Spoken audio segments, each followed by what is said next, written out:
to these corporations at the helm guiding the decisions. See, these people these experts that you see on CNN and Fox News and all of that, they are paid by the same corporations that robbed us to go on TV and give you a political and financial analysis of what's going on. We need independent people to come in and look at this crisis, man, and put the American people first. John McCain got this thing up saying, America first. So, and if American people, the workers, the fundamentals of the economy, like he said, that we should take care of the American people first. And that's how we're going to get out of it. Franklin Delano Roosevelt, in the Great Depression, man, he started these WPA programs. Several of my family members worked in the WPA programs. It was a socialist program. The government sponsor gave you a job. You went out and dug dishes. You laid highway. You built infrastructures in city. You know what I'm saying? And you had a job. You wasn't just on welfare, just collecting a check. It was a workers something project. Workers Project of America, WPA, something like that. We need another WPA.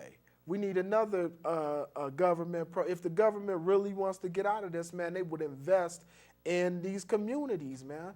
Right now, I'll give you a local example of what I'm talking about. They done burnt down the Holly over there, right?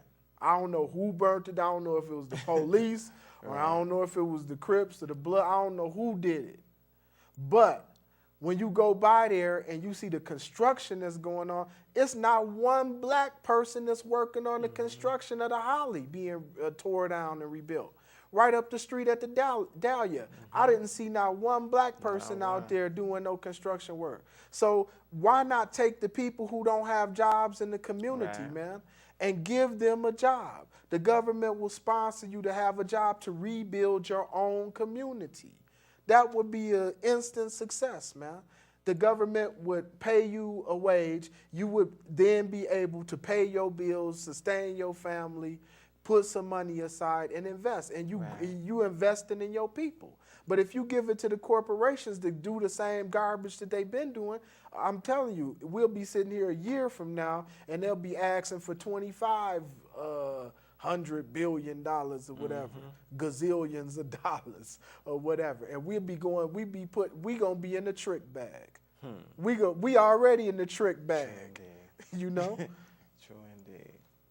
Now again, that particular story appeared on page 3 of this particular edition of the Final Call, and is written by our sister Shareef Aleem Muhammad, who writes out of the West Coast. This next piece, Brother Shareef, we want to deal with appears on page 4, and it's written by a couple of Associated Press writers, Ron Fournier and Trevor Thompson, and it reads, "Could white misgivings cost Obama the election?"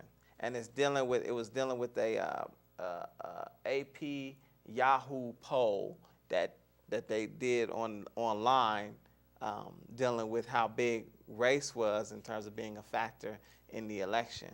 And they were questioning why, in a year like this, when the economy is so bad, when you have a Republican president whose poll numbers are at an all-time low, why the gap between John McCain and Barack Obama isn't wider in regards to him being ahead in the polls. And they say it's race, and that's absolutely true. We know from the Bradley effect 20-some years ago. All of the polls in California in this particular election was going for Bradley for governor. Every time they did a poll, the people say, we with Bradley. But when election day came and they was in the privacy of their own little booth, they voted for the white dude over Bradley. You see what I'm saying? And this is white America's moment, man.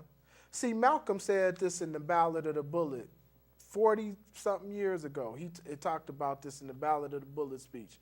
He said in American politics today, the white vote is down the middle divided. So if black people, Latinos, tilt any which way, they're going to carry the election a certain way. But white people, man, they have to really stand up right now and they have to put it on the line. It's been black and brown people overwhelmingly dying in this country for freedom, man. Now they gonna have to put it on the line and stand up for freedom.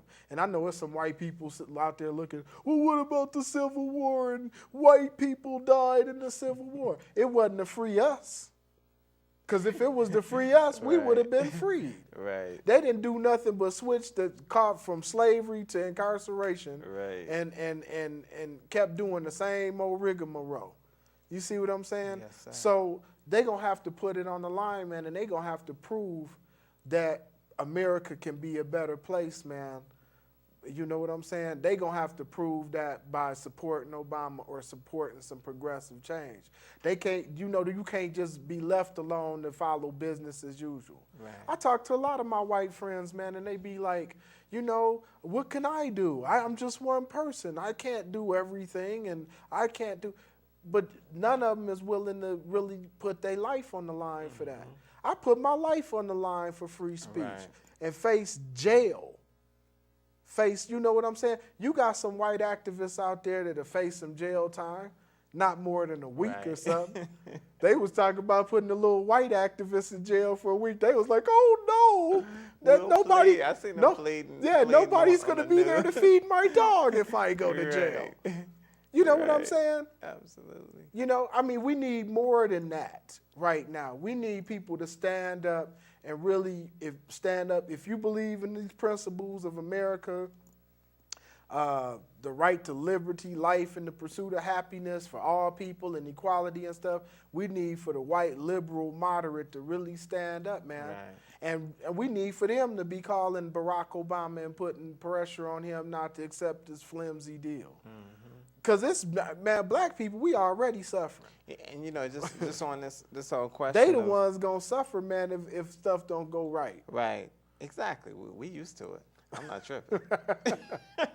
But just on this whole subject of race and Barack Obama and will white people ultimately pull that lever for him on election day, his whole campaign is based upon change.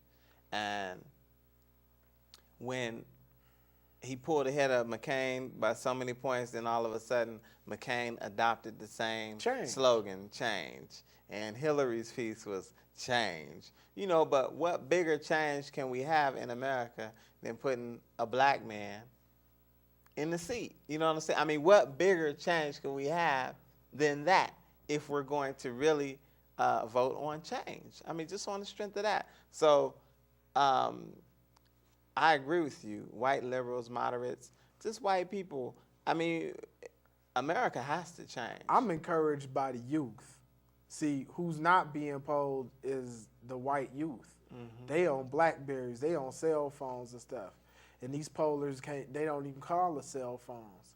And when you seen that stuff that happened in Denver at the DNC, and you seen that stuff that happened up in Minnesota, them was young white kids being beaten, brutalized by the police. Right. And these is the ones that I'm talking about. These are the ones that's standing up today, the young ones, the progressive ones, the ones that's thinking. Now, they parents is on some different stuff. But I'm saying for America to come out of the situation it's in right now, man, it's going to take the youth to stand up and be the leaders, man. The old elder people, man, they worried about not losing their house.